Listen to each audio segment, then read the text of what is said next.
Greetings, everybody. As you know, I am Dr. Joshua Patterson, but for the purposes of this brief presentation, I'll be your captain. Today, we will be embarking on an educational expedition into the functionality of a fairly new piece of video software known as That's MMHMM. And the reason I'm sharing it with you today is because I feel over the course of this past year, I've spent the better part of it on some kind of video conferencing software. Typically, I wind up feeling as though I'm this anonymous floating head. So there has to be a program out there to create a better experience for everyone. Enter named as such because the developers wanted to come up with a name that you can say with your mouth full, strives to create an environment making it easier for people to present, inform, and entertain over video. So I thought I would give you a very rough introduction into how it works and go through some of the finer points. Here we go. First things first, there are a multitude of rooms you can choose from. I decided on this seascape because I thought went with the whole captain motif, but perhaps the lesson called for a waterfall or maybe a forest setting. Perhaps it was more a sci-fi based lesson and I wanted to be on the holodeck. So you're really only limited by your own imagination. There are literally hundreds of different rooms that you can select from.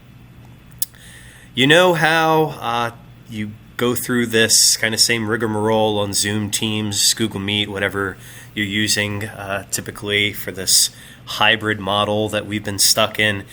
There's always that awkward dance of, I'm going to share my screen now. Can everyone see my slides? Now, this is something that can be overcome by the use of when you are going through the motions, you're forcing your audience to have to sometimes juggle between looking at you and looking at your slides, which, that's not really helpful in terms of their focus. So with you don't have to make them choose. The content is recorded beforehand, and it works with any video system, like I said, Zoom, Google Meet, Microsoft Teams, even YouTube, and it's not trying to replace how you have meetings or stream content. It's just trying to make the experience better. There's really no need to ever send out a PowerPoint again because this is superior and it functions the same way a PowerPoint presentation would. I'm going to bring up a quick example here. Let me go with the full screen model, get rid of the lucky cat here for a moment, and perhaps you wanted your audience to focus on the content and less on the presenter. So I could shrink myself down or enlarge myself. I can also kind of fade out of the background to make sure people are more focused on the slide itself.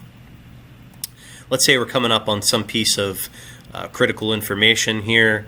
Again, if you wanted to highlight the info rather than the presenter, that's easily achieved. You can also change where you are anchored in the frame. There are numerous effects, of course, to go along with the presentation view. Right now I'm in kind of this grayscale old film, but I can, of course, go with more of a beautified color look. I can also become more pixelated or staticky. It really all depends on the look that you're attempting to achieve here. But as I said, very, very useful to present content. There's also more features coming.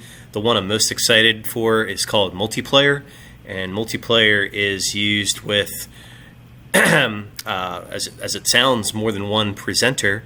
So you can take turns. One person can take the lead while the other fades out or disappears entirely, so that you're not forced to split your focus in between the presenter and the slides that accompany him or her. So that's something that should be released in the next months or so. Currently is in the beta stages, but there are a lot of useful applications for it, as I hopefully have demonstrated for you. You're really only limited by your own creativity. Gives you plenty to select from. So head over to their website, get on their waiting list. The turnaround time took me, I believe, around 2 to 3 weeks in order to gain access to the program. So I highly recommend that you check it out. And I sense there may be some rain coming through, so I should probably grab an umbrella and stay dry before the storm starts. Okay, everyone, I hope this has proved helpful for you, and I look forward to hearing more about your experiences with using